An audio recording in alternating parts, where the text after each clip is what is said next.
This is the story of your enslavement, how it came to be, and how you can finally be free.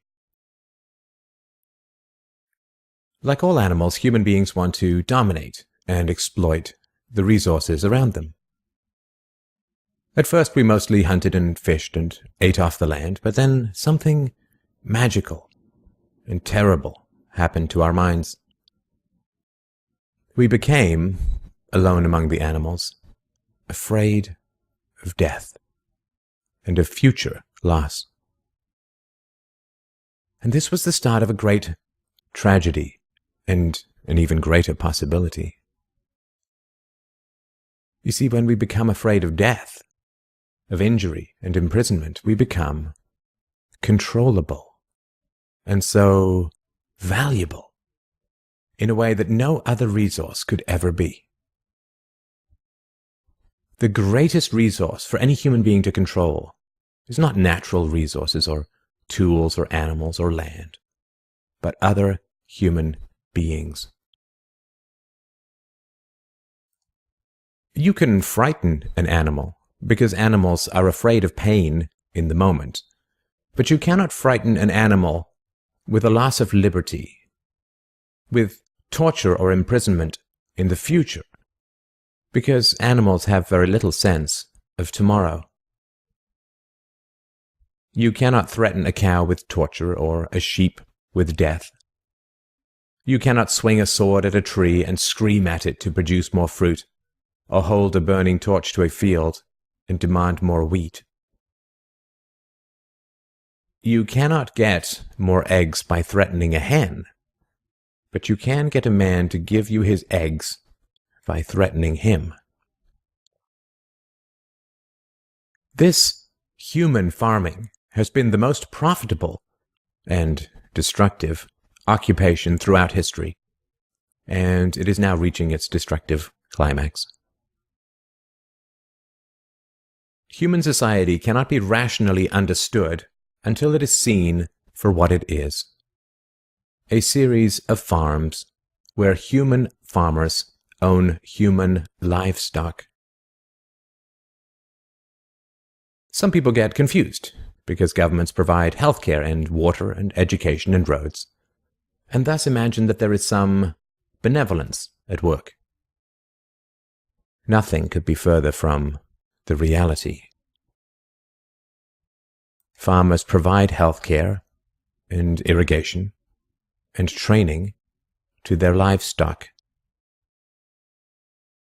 Some people get confused because we are allowed certain liberties and thus imagine that our governments protect our freedoms. But farmers plant their crops a certain distance apart to increase their yields, and will allow certain animals larger stalls or fields if it means they will produce more meat and milk. In your country, your tax farm, your farmer grants you certain freedoms, not because he cares about your liberties, but because he wants to increase his profits. Are you beginning to see the nature of the cage you were born into? There have been 4 major phases of human farming.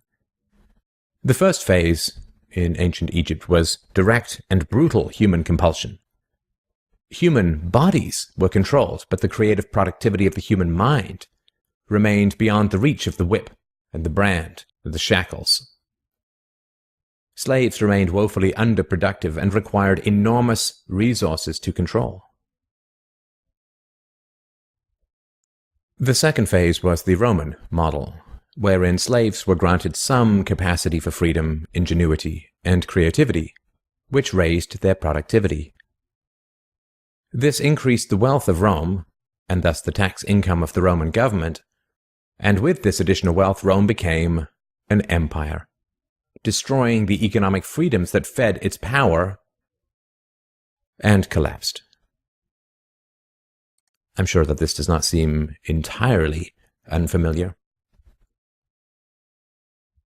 After the collapse of Rome, the feudal model introduced the concept of livestock ownership and taxation. Instead of being directly owned, peasants farmed land that they could retain as long as they paid off the local warlords.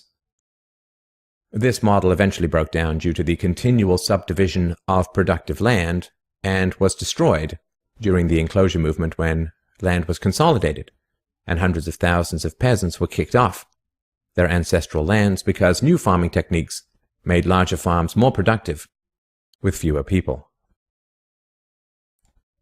The increased productivity of the later Middle Ages created the excess food required for the expansion of towns and cities, which in turn gave rise to the modern democratic model of human ownership.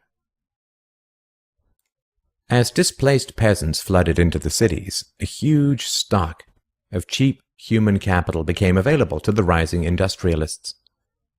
And the ruling class of human farmers quickly realized that they could make more money by letting their livestock choose their own occupations. Under the democratic model, direct slave ownership has been replaced by the mafia model. The mafia rarely owns businesses directly, but rather sends thugs around once a month to steal from the business owners.